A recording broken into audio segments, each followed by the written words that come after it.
So what do you get when you cross 2 parts Geralt of Rivia, 1 part John Wick, 1 part Sherlock Holmes, and 1 part sort of an asshole? Aside from too many parts to make this metaphor coherent, and Harrison Ford in almost every role he's ever played, you get Inquisitor Gregor Eisenhorn. How you doing? I'm Trevor, your host and guide across the endless battlefields of the 41st millennium, and this is Battle Brothers TV. Today we're going to talk about that great, that most awesome and epic of Inquisitors for the Imperium of Man, Gregor Eisenhorn. And we're going to be looking at the 4 novels that bear his name. So stick around.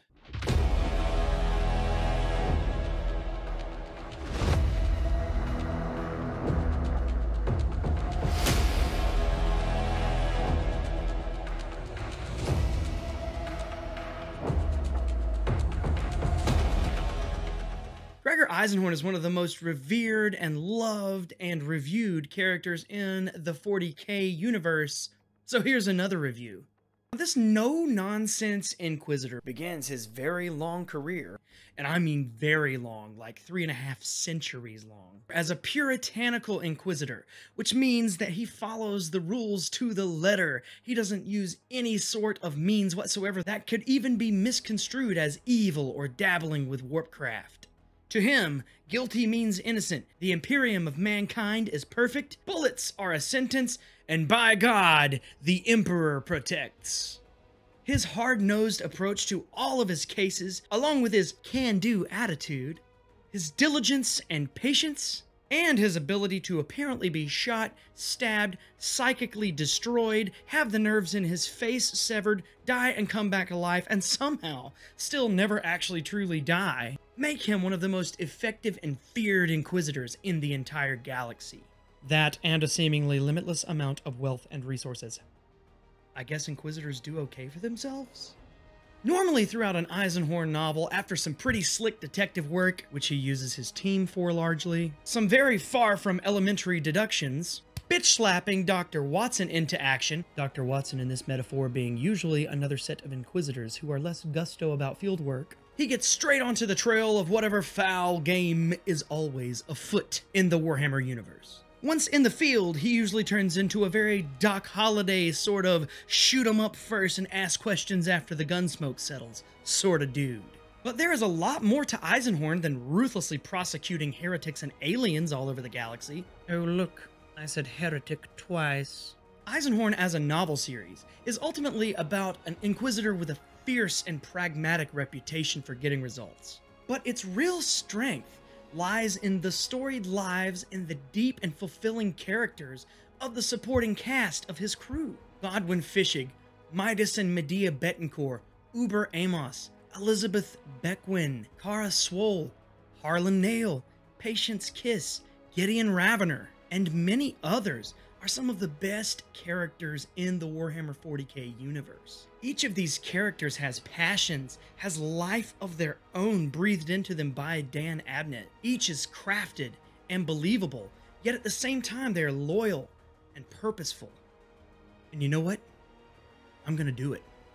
Right now, I'm gonna do it. You can't stop me, because by the time you see this, it will have already been done in the past, which is my present. Eisenhorn is actually the worst character of the series. I said it! I said it! It was me. It's been building up for a while. I'm glad I got that one off my chest, and I can't believe it. I haven't even been attacked by a roving pack of neckbeards yet. A wild neckbeard has appeared. No, but hear me out. Gregor Eisenhorn is far from a bad character. He's a very fulfilling character, and he even does what most characters are supposed to do in a big, great, epic novel series. He is not the same person at the end of these 4 books as he is at the beginning. It's just that the cast of supporting characters is so damn good. They are written so well and they feel real. You can share in their victories. You can cry with them. You really feel it when some of them don't make it. Sure, the narrative is about Eisenhorn and all of the books actually bear his name, but all of these other characters, their names aren't on the front of the book. And that's what makes it more exciting, because they are also expendable. And baby, some of them don't make it. You can feel their loss, share in their victories, and hear their sadness throughout these pages. And really, Eisenhorn's character changes throughout the books aren't just because of the events that he goes through, however traumatic and horrible they may be. It's because of the events that his crew goes through along with him and the attachments that he makes to those crew members. Now, one of the great things about the Eisenhorn series, and probably any Warhammer 40k series that focuses on the Imperium of Mankind, is that you find yourself pulling for Eisenhorn and his merry band.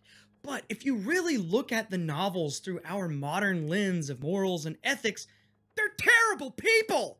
Essentially, they're the silent dagger in the night that plunges in and takes away any recidivist or anyone who would speak ill of the God Emperor of Mankind and his fascist galaxy-spanning dictatorship.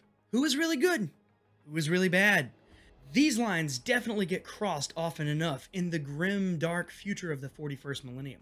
Of course, not all aliens are bad and evil, but they are anathema to the Imperium of Mankind and its Inquisition. Any human who doesn't devote his entire existence and every waking moment of every day to the service of the God Emperor in some way is a heretic and is no better than the alien. This novel series is in the grim, dark, far future of the Warhammer 40k universe, but really it's just more mature, dark, and gritty. I could very well see it as an HBO special, done very much in the style of a badass detective mystery. Essentially, the Eisenhorn series is a Sherlock Holmes mystery set in a grim, dark universe with really well-written characters, very nice prose, and space adventures! Who doesn't love space adventures? And this is a really great place to start reading the Warhammer 40,000 universe if you've never gotten into it. Finally, I would say that the main theme of these 4 books would definitely be that in the grim darkness of the far future, the ends always justify the means. Thanks so much for watching and hanging out with us. I'm Trevor, your guide and host across the endless battlefields of the 41st millennium. This has been Battle Brothers TV. Please, if you enjoyed what you saw, make sure that you drop us a like down there. You can also hit that subscribe button, which I've got right down here in the corner. And make sure that you blast that bell icon for notifications about more great content like this every single week. So, from those of us here at Battle Brothers TV, we'll see you on the battlefield.